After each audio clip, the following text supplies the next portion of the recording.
Hi guys, this is an intensive language course again. In today's lesson, we are going to talk about real-world practice and experiential learning, integrate technologies in intensive language courses. So, as usual, we are going to discuss all the relevant data and information related to today's topic. So, let's find out about what is real-world practice first itself.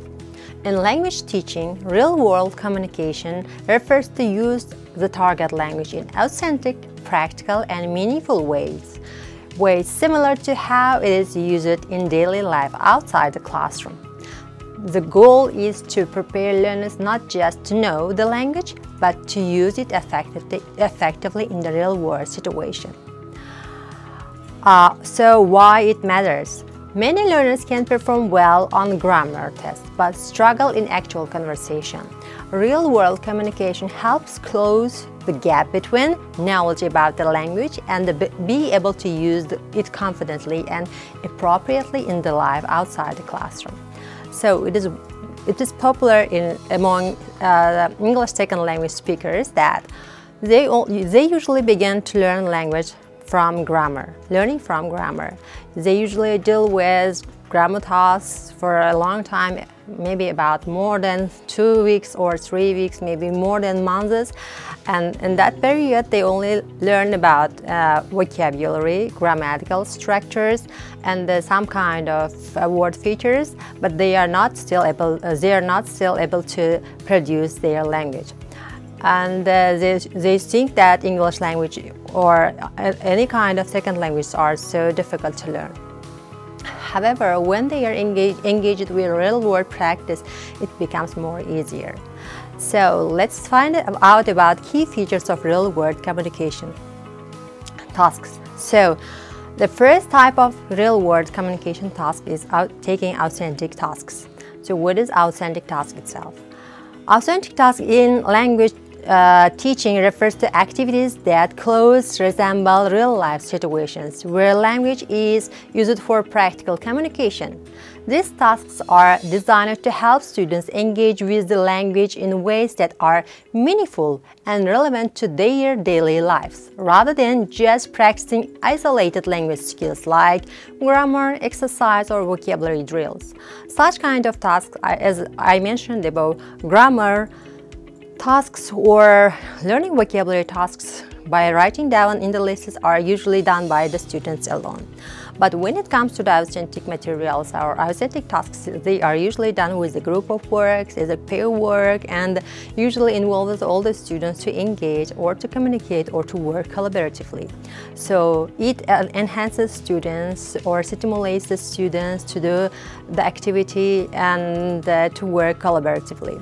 So let's find out about the characteristics of authentic tasks.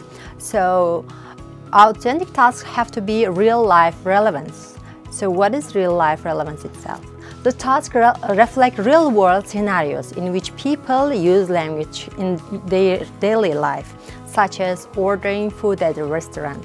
So it is known that any people in any kind of situation in there at least once a month or once a week may go to eat outside, even if they are housewife. So it means that they have to be acquainted with the words that is related to order food, to select food, and the process of how to pay the foods or bills, or how to ordering, how to asking the bill.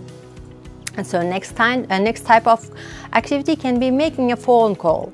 So every people in our country or the worldwide can use calls, and this call can be intended in the different intention.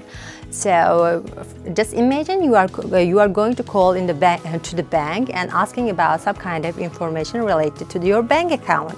So you have to find out, or you have to be acquainted with the words that can be useful or that can be suitable for the situation. And by knowing or by experiencing this kind of situation before having that kind of situation in your real life helps you to improve your self-esteem.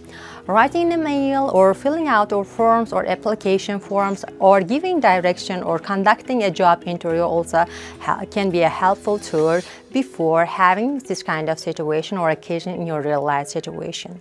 By experiencing them, by engaging your students with such kind of tasks, you can improve their vocabulary as well as help them to improve their self-esteem. And but whenever the students are or the language learners are discovered that language learners discover that they are able to produce the language themselves without any kind of difficulties, they feel like eager to find out that language more. So it has to be purpose-driven. Authentic tasks focus on achieving a specific goal or solving a problem, much like tasks in the real world.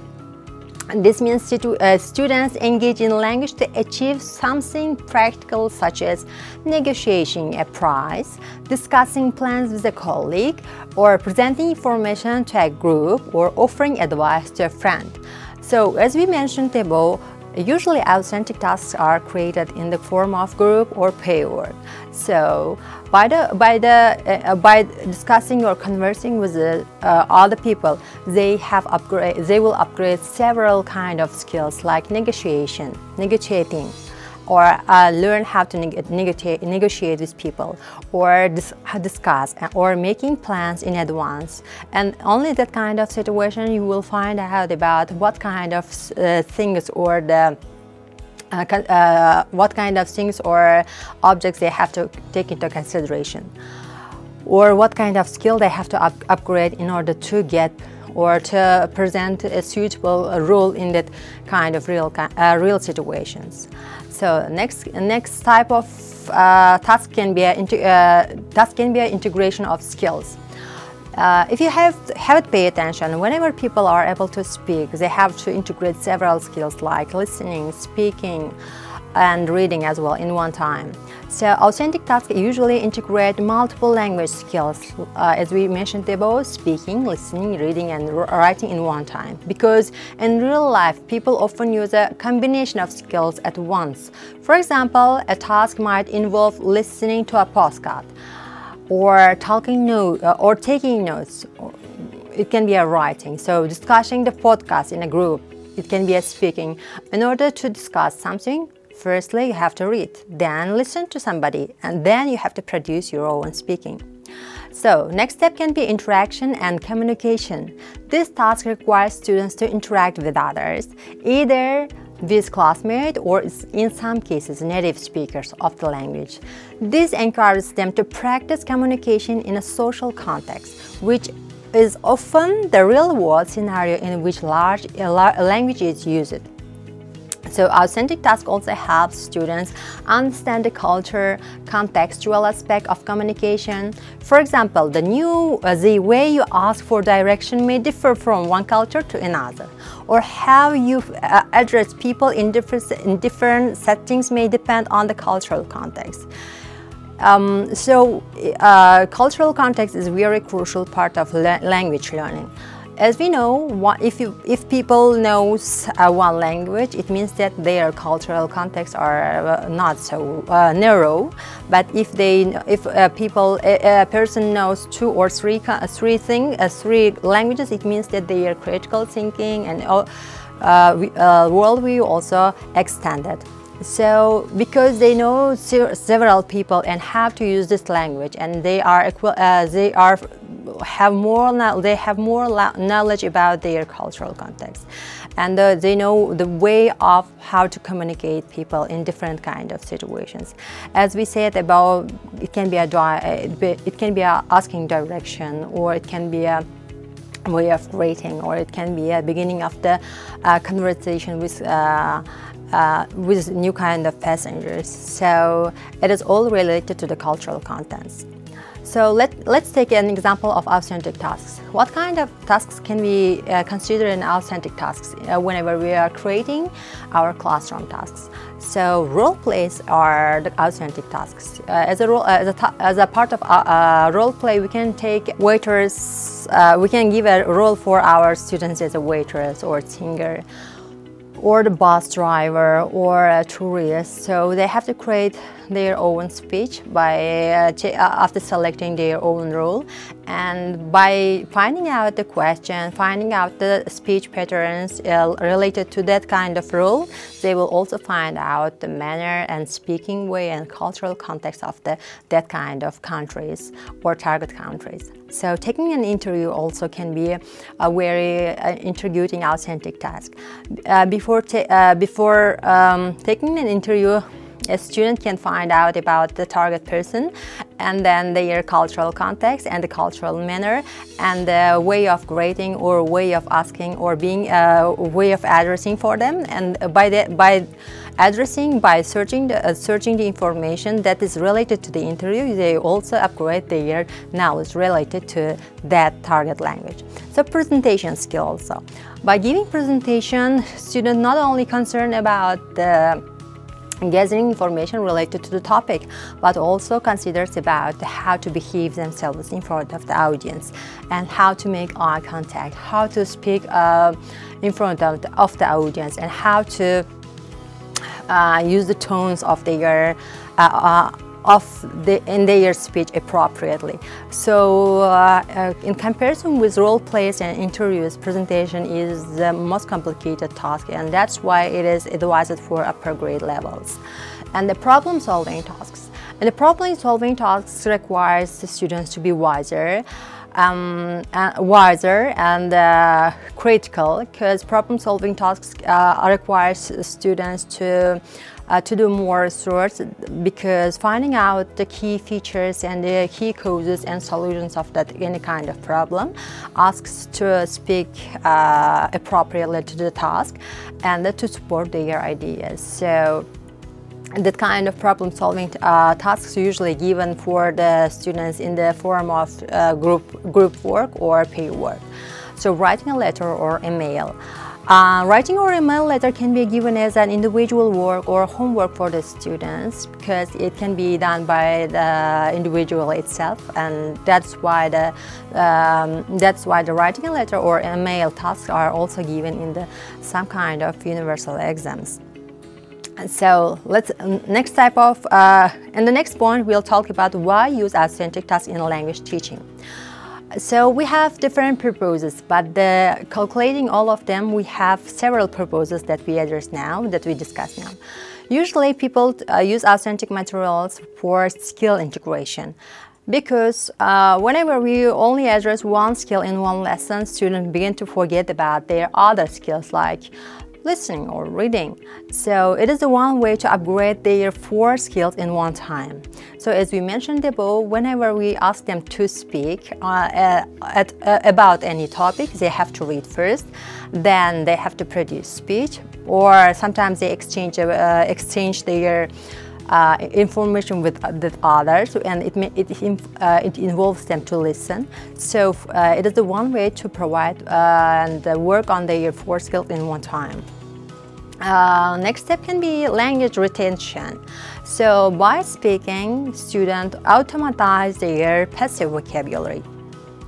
For example, our many students know lots of vocabularies because they dedicate more time listening and speaking, and listening and reading tasks. However, their weak points are writing and speaking, because especially speaking. Whenever I ask them to speak, they usually struggle with finding out suitable grammar, or finding out suitable vocabulary, or how to structure, or how to put their words in the correct order. Because I advise them to speak a lot, or to chat with their friends in the target language, because whenever they practice with speaking on their daily basis, it automatizes, and they retain their vocabulary and grammar as well. So it is one way of language retention. And preparation for real life communication. So by practicing, let's compare the language learning with baking a cake or cooking a kind of meal. It is certain that every person, whenever they are watching a intended to cook a meal, and they are watching a kind of video through the YouTube. However, in the first time when they are trying to cook, it is certain that the meal is not as good as they expected. However, if they repeat it again and again, if they cook it again and again, then they'll be professional on cooking on that kind of meals. So using the language is also the same kind of thing. So by using authentic task or experiencing authentic task in the classroom helps you and prepares you for the real life communication. Cultural awareness and social context. So teachers usually take different kind of topics, and these topics can be related to the cultural awareness, culture, or social context. So students will find out on the way of creating their tasks about they'll find out about the culture of the target language, or find out about the social context. So without unconsciously they gain the knowledge related to the target language, and this is the one way of motivating students. As an example, I can take myself. I have engaged this language for many years. However, about 2 years after beginning learning this language, I was not able to speak. However, one day I came across an English person and tried to speak. And after saying 3 or 4 sentences, and when that man began to understand me and began to converse, my eyes feel like over the moon. Like it gave me a motivation to learn that language, and I began to put more effort, much effort on learning this language. So, besides giving motivation, it is a student-centered learning. As we, if you notice that our teachers usually create our lessons on the teacher based or on the teacher-centered learning style. However, when we give authentic materials or authentic tasks to the students, this kind of lessons can be student-centered learning. So students are required to speak or to present their tasks from the beginning of the lesson until the end of the lesson. So the last point can be encouraging the use of multiple language skills. As we said above, we have to use here multiple language skills, and the multiple skills like speaking, writing, listening, and reading, and based on the one task. So experiential learning. Experiential learning, we have talked about real-world practice tasks, but now we have to talk about experiential learning. What is experiential learning? Experiential learning, on the other hand, is a broader educational philosophy, an approach that emphasizes learning through direct experience. It focuses on the process of learning through reflection on doing rather than just acquiring theoretical knowledge. Experiential learning encourages students to actively engaging in tasks, reflect on the experience, and then apply what they've learned to future situations. So what are the key features of the experiential learning? Learning by doing. In experiential learning, the emphasis is on engaging directly with an experience, hands-on learning, whether it is a real-world task or educational activities designed to mimic or real-world context. So reflection can be a key feature of the experiential learning. A critical part of experiential learning is reflection on the experience. After completing an activity, students think about what they learned, how it applies to their exciting knowledge, and how they can improve. Next type of experiential learning is active participation. The learner plays an active role in learning process rather than passive receiving information.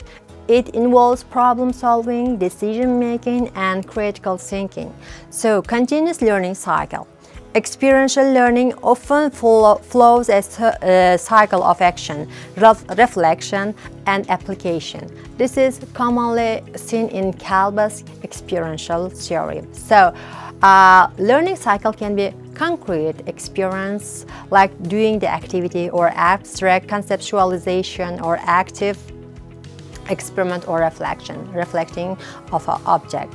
So let's take an example. Participating in a field trip and reflecting on the cultural aspect encountered.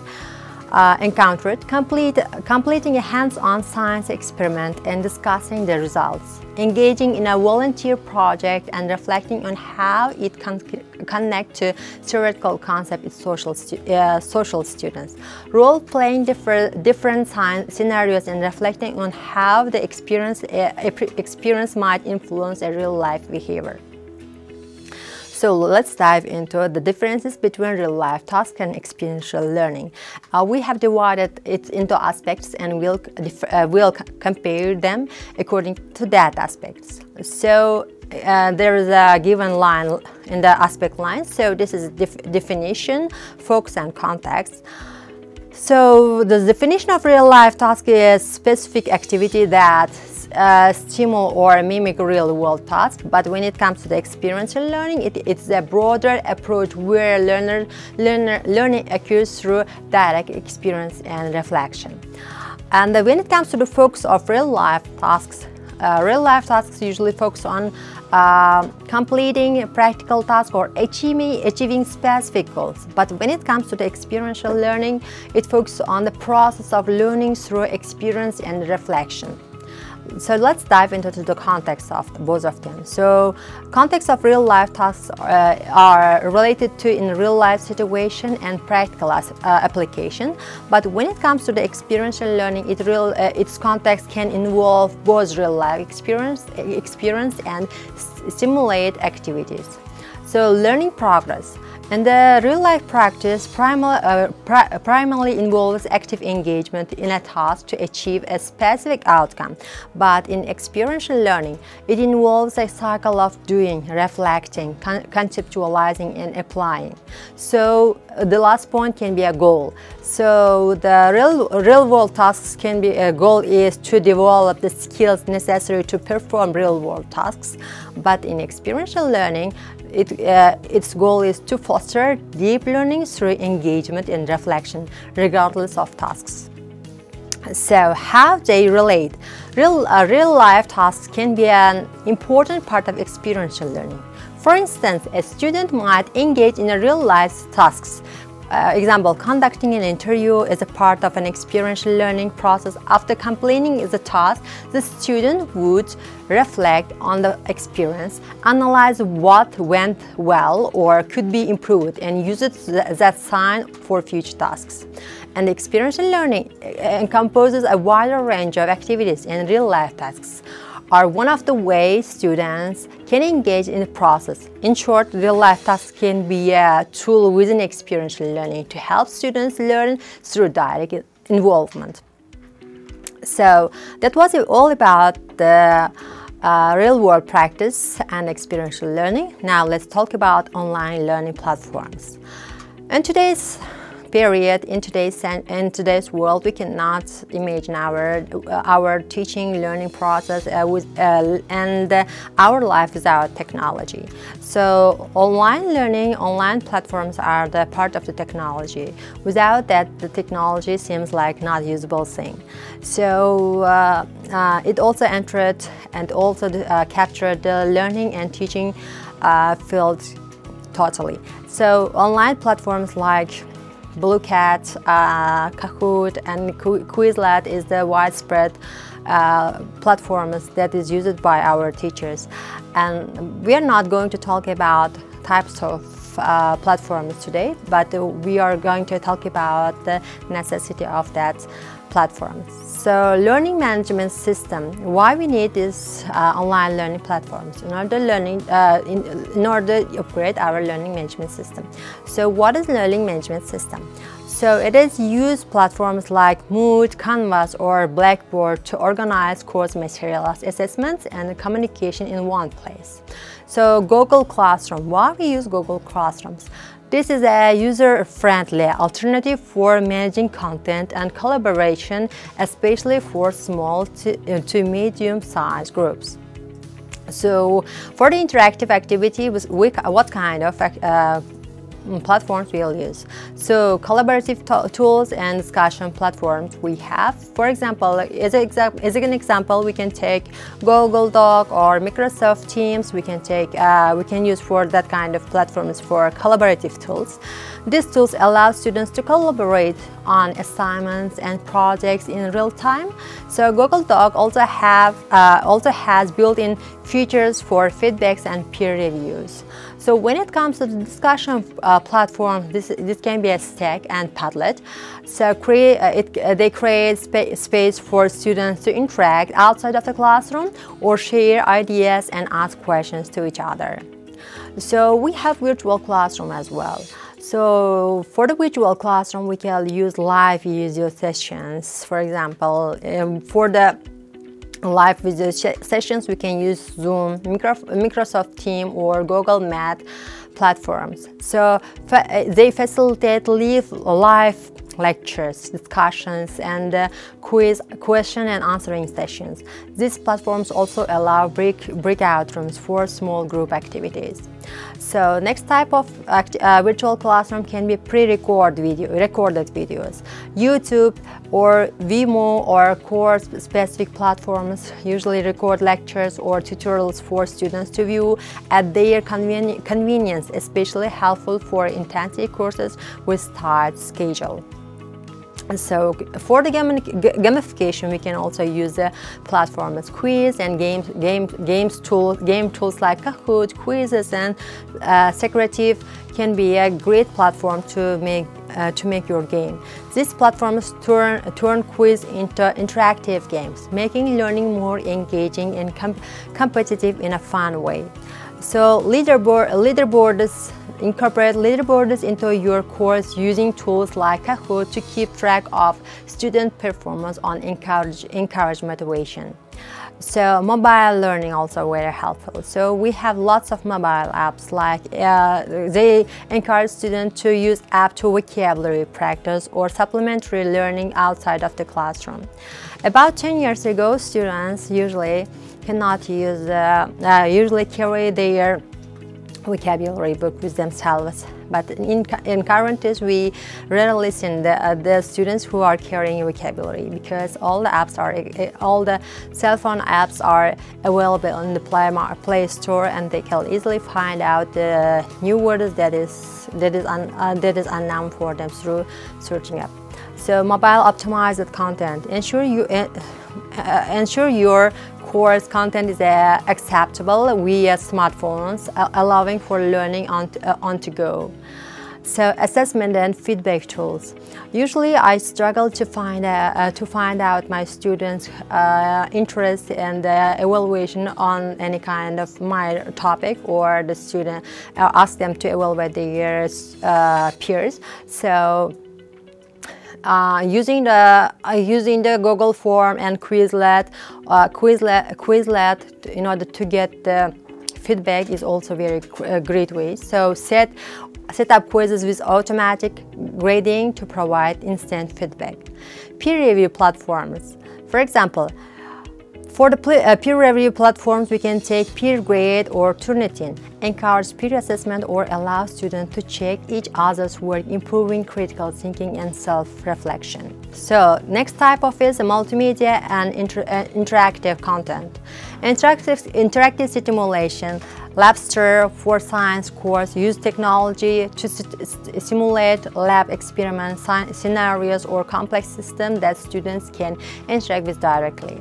Or AR or VR tools, for example, Google Expeditions or Oculus for subjects like anatomy, architecture, or history. Consider integrating augmented or virtual reality to immerse students in the material. So project-based learning. So this is the most crucial, I guess, for the language learning process. They are the most crucial platforms, because whenever you are asked your students to complete any kind of project, and checking their work online, or asking them to upload their work online in the great way, and encourage also and teach also how to use that kind of tools efficiently. So could cloud-based tools like Good Drive or Dropbox or Trello can be a great example to project-based learning. So use cloud storage and the project management tools to facilitate